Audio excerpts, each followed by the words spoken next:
대강의 19번째 시간으로 생명나무의 길이라는 제목으로 말씀을 전하겠습니다. 여러분, 예수님을 이렇게 믿고 나시니까 삶이 완전히 달라지셨던가요? 물론 그런 경우도 있다고 간증하는 경우들을 보기도 하지만요. 예수님을 믿어도 우리 삶에 갑작스러운 변화가 오기보다는 똑같은 환경과 상황이 있는 경우가 많이 있습니다. 또 가족 안에서도요. 누군가 한 명이 예수를 믿었다고 모든 사람들의 관계가 갑자기 회복되고 좋아지고 행복해지기보다는요. 문제가 있는 가정에서는요. 여전히 그 문제가 그대로 있는 경우도 많이 있습니다. 아니, 예수를 믿어서 오히려 더 문제가 많아지는 경우도 있죠. 예전에는 용납이 가능하고 괜찮다는 부분이 예수를 믿기 때문에 한 사람은 교회에 열심히 가려고 하고 한 사람은 방해하고 한 사람은 헌금 낸다고 열심을 부리는데 다른 사람은 그것 때문에 화를 내고 이런 문제들이 가정 안에서 더 생길 수도 있습니다. 여러분, 이렇게 예수님을 그래서 10년, 20년, 30년 믿다 보면요. 이렇게 낙심하고 지치는 경우들이 간혹 있습니다. 과거를 돌아보면 이렇게 분명히 내가 은혜를 받은 것 같은데 예전에 마음도 뜨거웠던 적이 있었는데 기도할 때 눈물도 흘렸던 적이 있는데 왜 내 삶은 여전히 이럴까? 게다가요. 이런 과정 가운데 이렇게 한번 죄를 짓게 되는 경우들이 있죠. 사람마다 습관적인 죄들이 있습니다.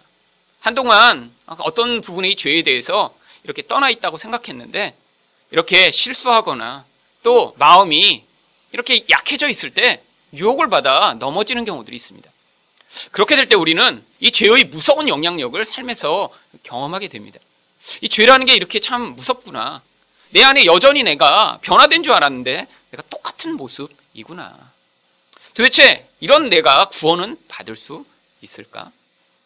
여러분, 그런데 오늘 본문에 나오는 이 아담과 하와는요. 지금 바로 이 죄를 지어서요.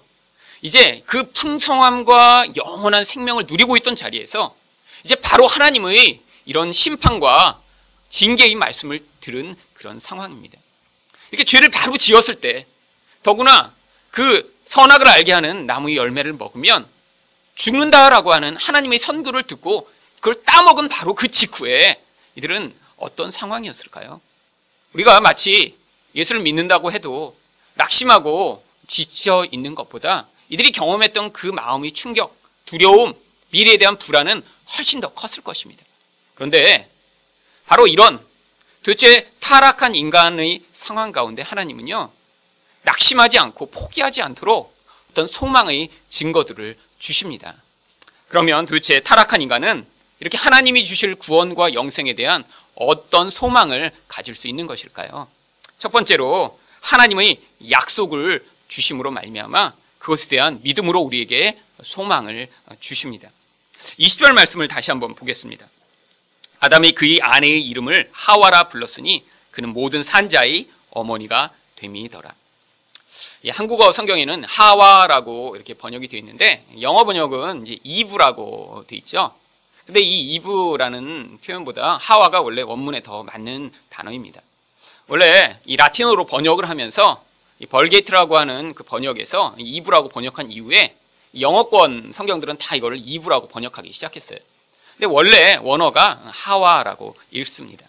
근데 이 하와라고 하는 이름의 뜻은요, 생명이라고 하는 뜻입니다. 원래 숨을 쉬다, 그렇기 때문에 살아있다 라고 하는 히브리어에서 나온 뜻이죠.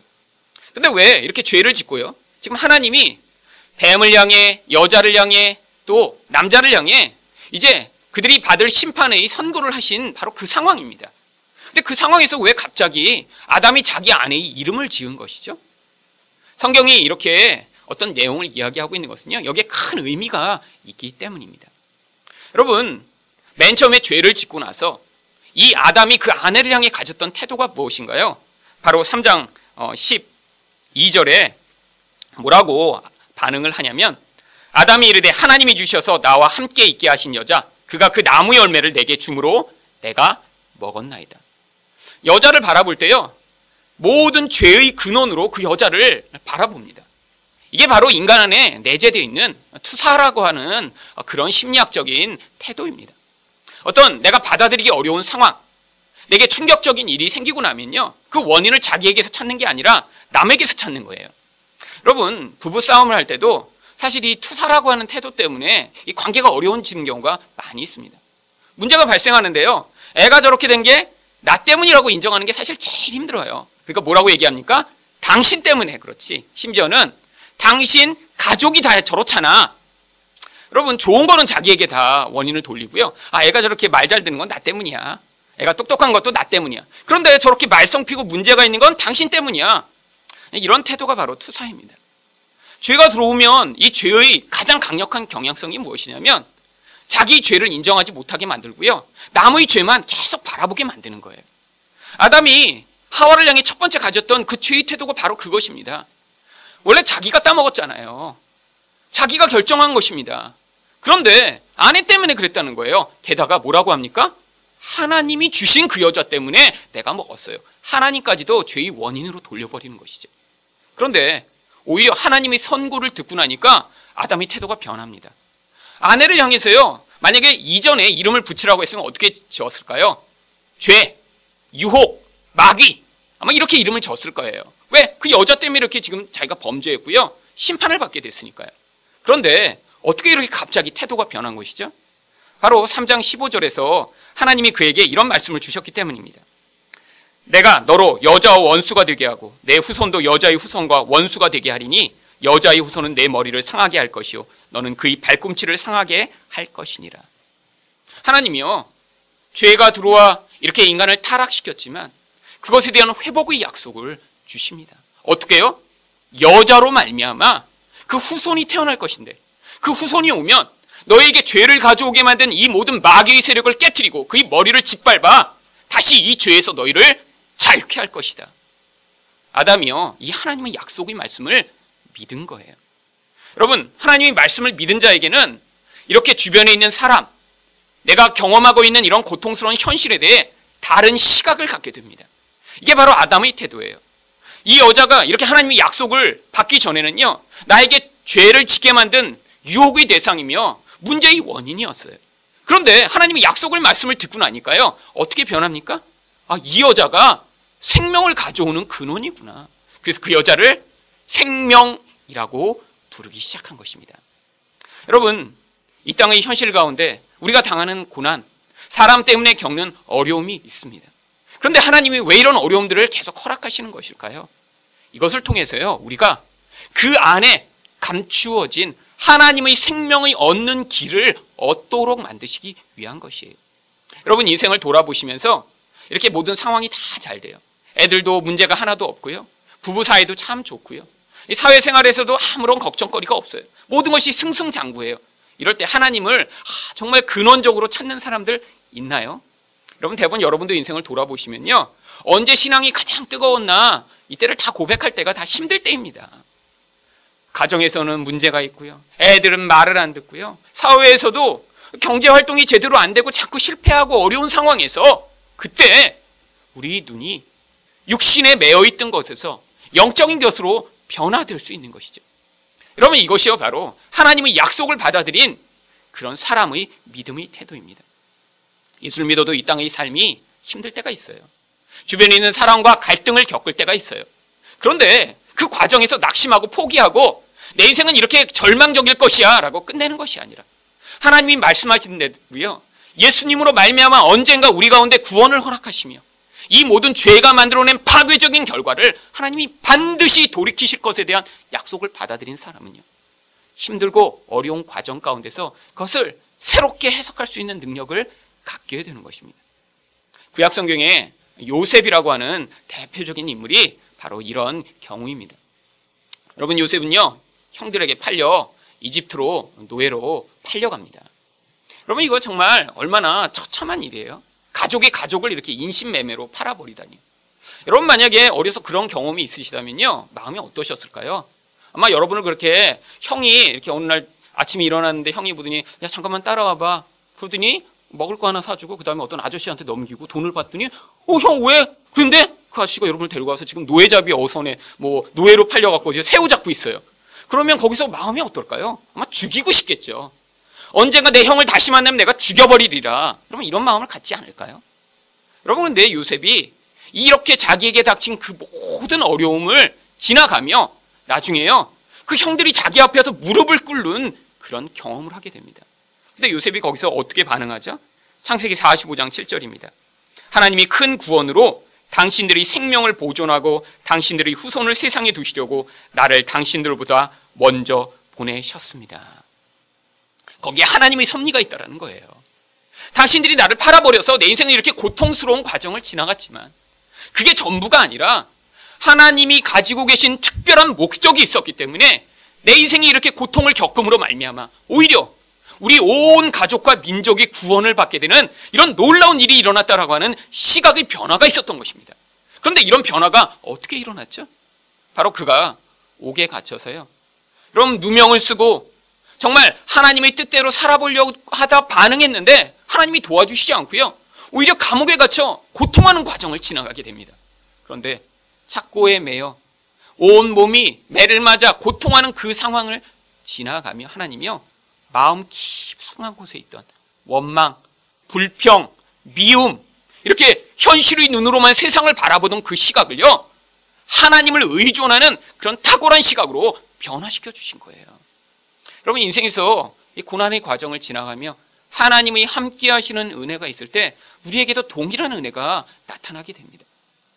인생에서 너무너무 고통스러운 과정이었는데요, 지나보면요, 그것이요, 우리에게 가장 큰 은혜의 순간이었어요.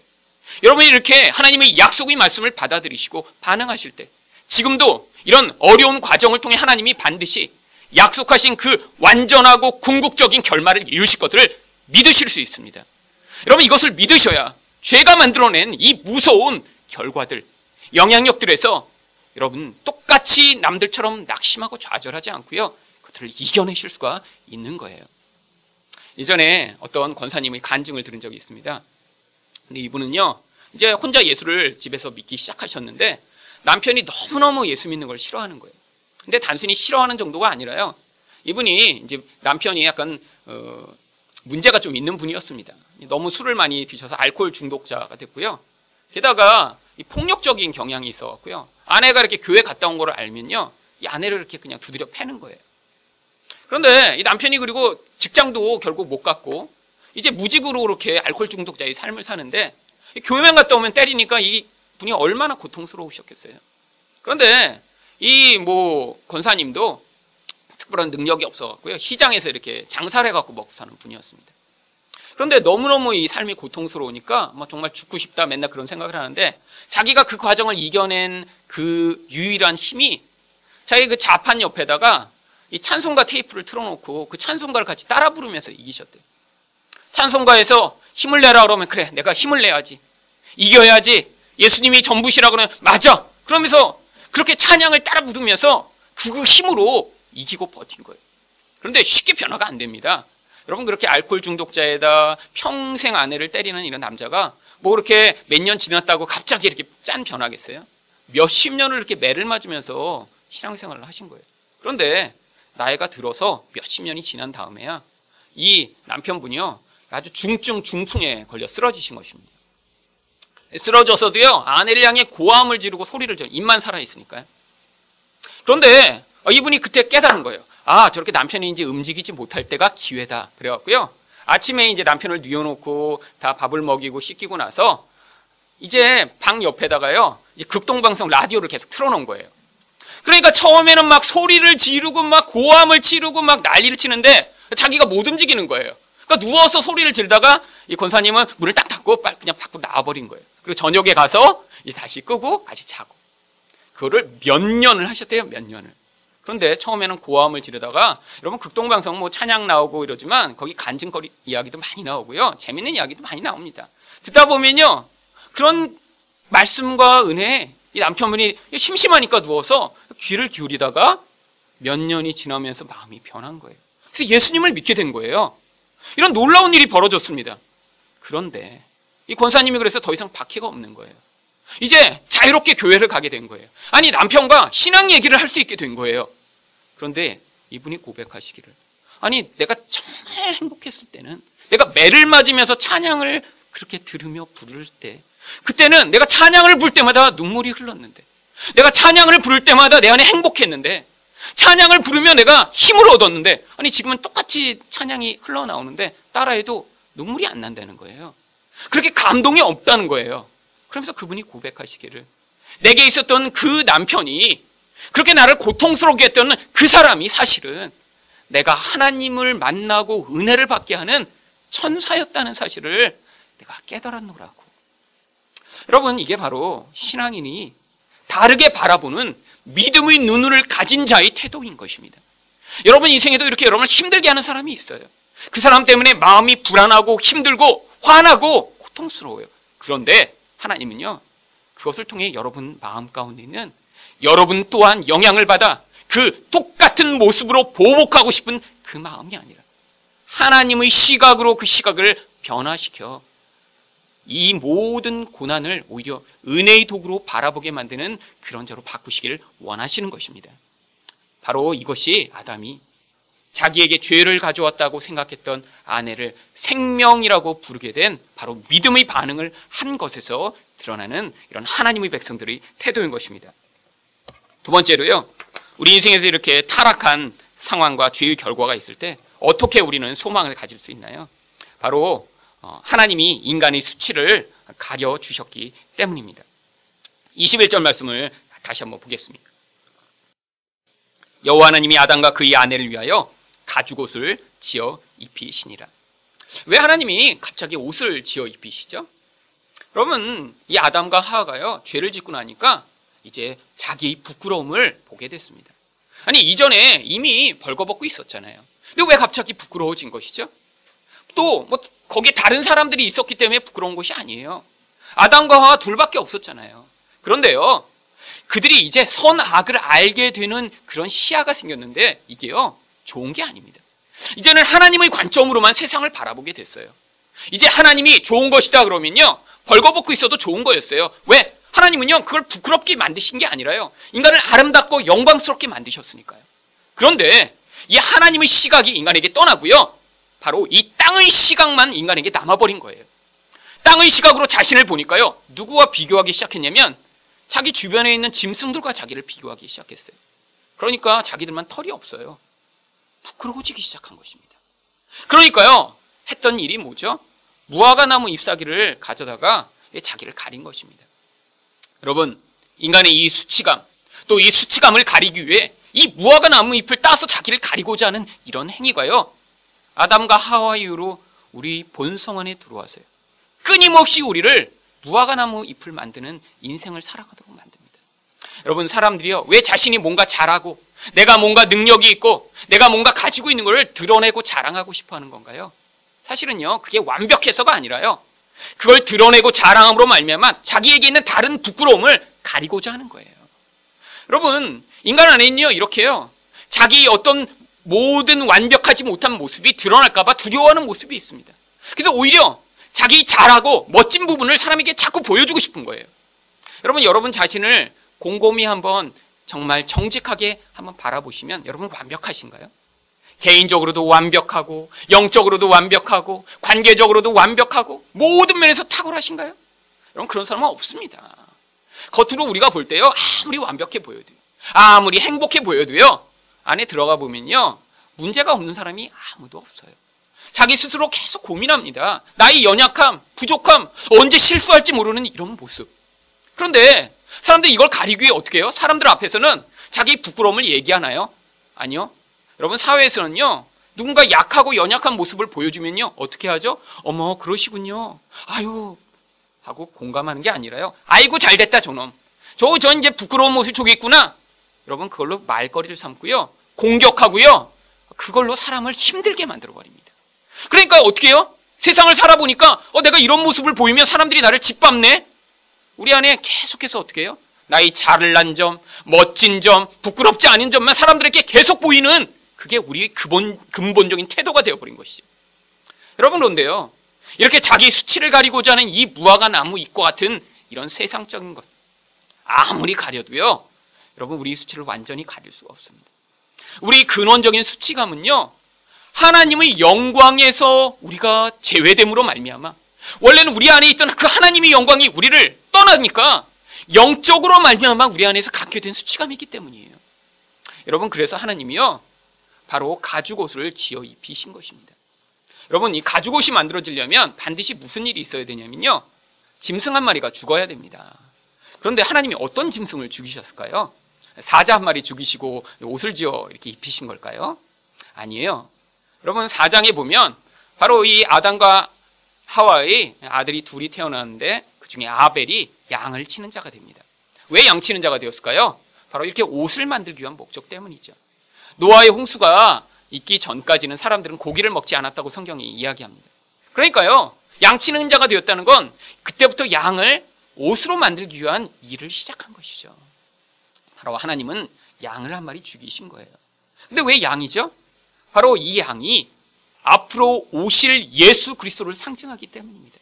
그런데 어떤 양이 죽었을까요? 여러분, 아무 양이나 잡아서 죽인 게 아니에요. 바로 아담은 이전에 이 짐승들에게 이름을 부여하는 그런 역할을 가지고 있던 사람입니다. 남에게 이름을 준다는 건요, 그 대상하고 잘 알아야 돼요. 그 대상이 어떤 존재인가 아주 친밀감이 있어야 돼요. 그리고 이름을 한번 붙이고 나니까 어떻게 돼요? 이제 더 깊은 관계로 나아가게 되는 거예요. 근데 내가 알고 있던 양이에요. 이름을 부르던 양이에요. 근데 하나님이 그 양을 죽여버리시고요, 나를 위해 대신 옷을 만들어 입히실 때 아담이 거기서 발견한 게 무엇이냐면, 내 죄 때문에 내가 죽어야 하는데 누군가 다른 존재가 죽어서 나의 수치가 가려져야 되는구나 라는 사실을 깨닫도록 하신 것입니다. 여러분, 여기 가죽 옷이라고 할 때 이 옷이란 단어도요, 그래서 일반 옷이 아니라 성경에서는 이 옷이 바로 제사장들이 입던 옷을 이야기할 때 사용되는 단어입니다. 출애굽기 28장 40절에 보면, 너는 아론의 아들들을 위하여 속옷을 만들며 그들을 위하여 띠를 만들어 그들을 위하여 관을 만들어 영화롭고 아름답게 하되. 여러분, 여기 나오는 이 속옷이라고 하는 이 단어, 속옷이 뭐죠? 인간의 수치를 가리는 가장 기본적인 옷이잖아요. 그런데 이 옷이란 단어가 바로 여기 가죽 옷이라고 하는 이 단어와 똑같은 단어입니다. 하나님이요, 제사장이란 이런 모형을 통해서 하나님 앞에 나아갈 때 누군가 다른 사람의 죄를 위해 그들의 죄를 덮어주고 하나님께 복을 구하는 그런 역할로 제사장에게 맡기셨는데, 바로 이런 궁극적인 일을 앞으로 하실 분이 오실 것을 이것을 통해 모형으로 보여주신 거예요. 앞으로 어떤 일이 있을 것이죠? 바로 예수님이 오셔서 이 일을 완성하실 것이기 때문입니다. 그래서 마가복음 15장 24절에 이렇게 이야기합니다. 십자가에 못 박고 그 옷을 나눌세 누가 어느 것을 가질까요? 제비를 뽑더라. 여러분, 예수님은요, 그 옷을 사람들이 다 벗겨버려요. 십자가형이라는 건요, 거기서 모든 가진 것을 다 벗겨버리는 그런 형벌입니다. 그리고요, 거기에 못을 박아 매달아 버리니까요, 여러분, 인간의 가장 근원적인 수치감조차 사람들 앞에서 가릴 수 없도록 만드는 거예요. 가장 부끄럽게 죽이는 형벌이 바로 십자가형입니다. 예수님이 옷을 왜 벗겨 사람들이 가져버렸다고 이렇게 성경이 기술하고 있나요? 바로 예수님이요, 우리를 위해 대신 그 수치와 부끄러움을 가져가시는 분이심을 보여주기 위한 거예요. 예수님이요, 우리 때문에 우리 이 근원적인 영적인 수치감을 없애시기 위해 예수님이 사람들이 가득 모여있는 그곳, 아니 심지어 자기 어머니와 제자들이 보고 있는 앞에서 빨가벗겨져 십자가에 매달리신 것입니다.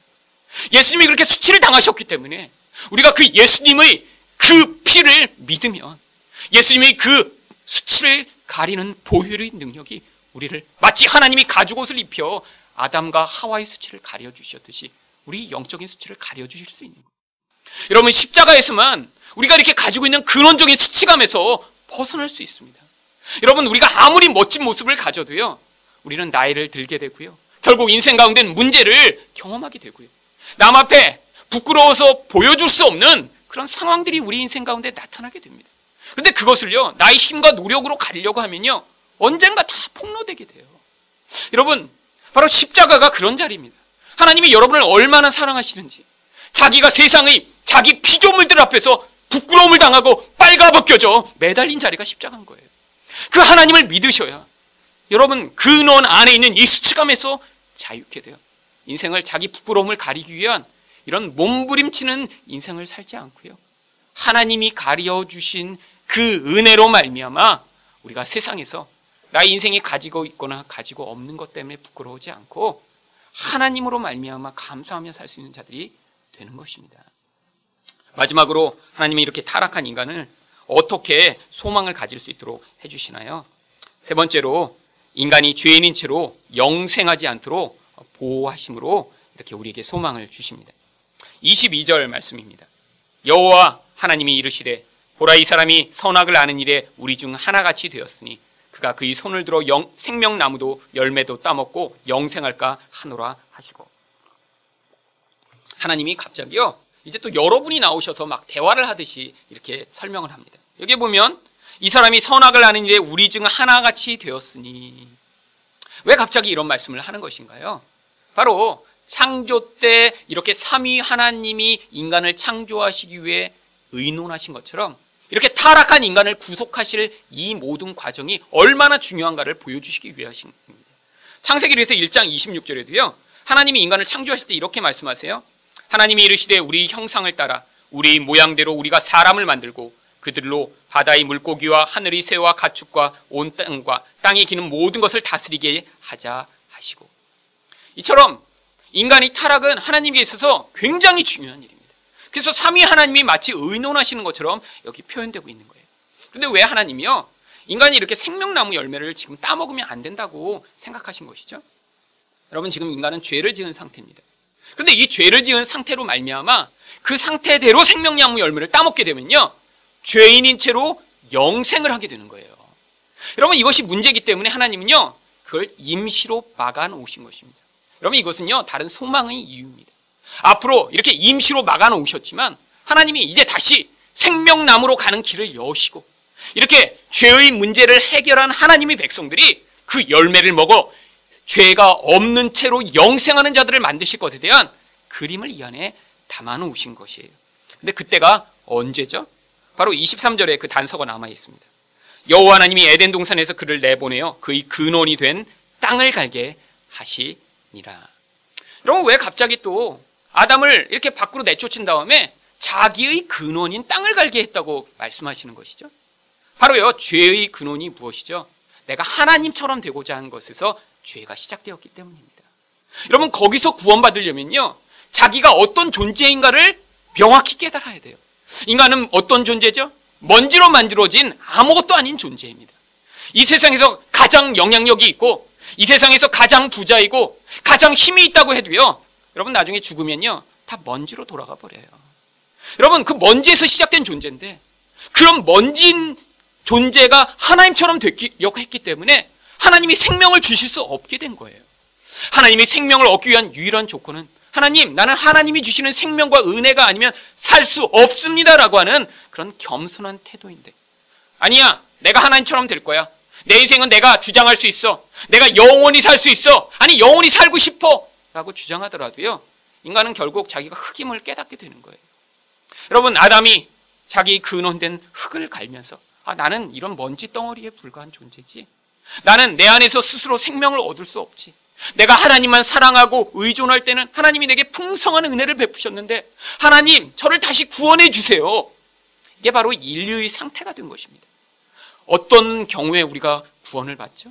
어떤 상황에서 우리가 구원을 받죠? 나는 불가능한데 하나님이 나를 도와주셔야 된다라고 하는 그런 자리에 선 사람들이 바로 그 자리에서 구원을 얻게 되는 것입니다. 그래서 24절에 이런 말씀이 또 있습니다. 이같이 하나님이 그 사람을 쫓아내시고 에덴 동산 동쪽에 그룹들과 두루도는 불칼을 두어 생명나무의 길을 지키게 하시니라. 이게 앞으로 주어질 생명나무의 길이 열릴 것에 대한 소망의 이유입니다. 여러분, 인간이 죄를 졌다고 해서 하나님이 생명나무를 없애버리시지 않아요. 아니요, 길도 그대로 남겨두십니다. 언제까지요? 바로 인간이 나는 안 되는구나, 바로 나에게 이렇게 생명을 가져다 줄 분이 필요하구나라는 사실을 깨닫게 돼 예수 그리스도로 말미암아 이 생명나무의 길을 열어주실 때까지요. 그 전에 다른 것으로 생명을 얻으려고 하는 자마다 어떻게 됩니까? 이사야 66장 16절에 보면요, 이 불칼이 무엇인가 여기 이렇게 기록하고 있습니다. 여호와께서 불과 칼로 모든 혈육에게 심판을 베푸신즉 여호와께 죽임 당할 자가 많으리니. 바로요, 예수 그리스도 외에 다른 길로 그런 생명을 얻으려고 하는 자들은 반드시 심판을 당할 것을 이야기하고 있는 거예요. 여러분, 우리에게 그래서 지금 새로운 길이 열린 것입니다. 이제 우리가 예수 그리스도를 믿기만 하면, 그분을 의존하기만 하면 내가 흙과 같은 존재이고 먼지와 같은 존재를 인정하며 그 예수 그리스도를 나의 구주로 받아들인 자들은 바로 이제 그 생명나무를 죄가 없는 채로 붙들어 그 생명을 가지고 영생할 수 있는 그런 자리에 서게 된 거예요. 그래서 마가복음 15장 37절 38절에는 이렇게 이야기합니다. 예수께서 큰 소리를 지르시고 숨지시니라. 이에 성소 휘장이 위로부터 아래까지 찢어져 둘이 되니라. 여러분, 이 성소 휘장은요 그냥 얇은 천이 아닙니다. 이렇게 손가락 정말 한 마디 정도 되는 아주 두꺼운 천으로 만들어진 천이에요. 근데 그 천이요 위에서부터 아래까지 쭉 찢어져 버렸대요. 무슨 얘기죠? 이전에는요 하나님께 나아갈 수 없었던 것입니다. 죄 있는 자들은 그 성소의 휘장을 지나 지성소로 가려고 하면요 하나님이 거기서 그들을 죽여버리셨어요. 그래서 제사장들도요 그 지성소에 들어가 1년에 한 번 하나님 앞에 제사 드리는데 언제 죽음을 당할지 몰라 두려워 방울을 달고 긴 끈을 연결해서 그 지성소에 들어갔습니다. 밖에서 사람들이 기다리고 있다가 방울 소리가 안 들리네? 죽었나 보다 하면 밖에서 그 끈을 잡아당겨 사람을 꺼낸 거예요. 무엇을 보여주죠? 하나님은 거룩하신 분이에요. 이 거룩하신 분에 이렇게 죄가 있는 자는 함부로 갈 수 없음을 보여주는 거예요. 그런데 예수님이 이렇게 죽으시고 나니까 무슨 일이 벌어집니까? 그 휘장이 찢어져 버려요. 이제는 죄 있는 자도 예수님을 믿기만 하면 그 생명의 근원 되신 하나님께 자유롭게 갈 수 있다는 것입니다. 바로 생명나무의 길이 예수님의 죽음으로 말미암아 열린 것이죠. 그래서 히브리서 기자는 이렇게 고백합니다. 히브리서 10장 19절 20절에 그러므로 형제들아 우리가 예수의 피를 힘입어 성소에 들어갈 담력을 얻었나니 그 길은 우리를 위하여 휘장 가운데로 열어놓으신 새로운 살 길이요 휘장은 곧 그의 육체니라. 여러분, 하나님이요 이렇게 예수님을 통해 우리가 생명을 얻을 길을 열어놓으셨습니다. 그렇기 때문에요 이 땅의 삶이 정말 죄가 여러분을 지배하는 것 같고 삶이 고통스럽고 도대체 이것이 변화될 것 같지 않은 그런 환경 가운데 있으실지라도요 여러분이 그 가운데요 예수님이 이미 2000년 전에 열어놓으신 이 생명의 길을 소망하시며 언젠가 하나님이 이 과정을 끝나게 하시고 이것을 통해 오히려 예수님만 믿게 하신 그런 과정으로 사용하신 다음에 나를 그 영원한 생명의 자리로 인도하시겠구나라는 소망을 가질 수 있게 된 것입니다. 여러분 인생 가운데 있는 이런 모든 과정을 통해 여러분이 예수님만을 온전히 의존하는 하나님 백성이 되셨어요. 그 예수님으로 말미암아 얻게 되는 그 생명나무의 열매를 먹어 하나님과 함께 영생하도록 주어지는 그 풍성한 하늘의 생명을 얻으시는 분들이 되시기를 예수 그리스도 이름으로 축원드립니다.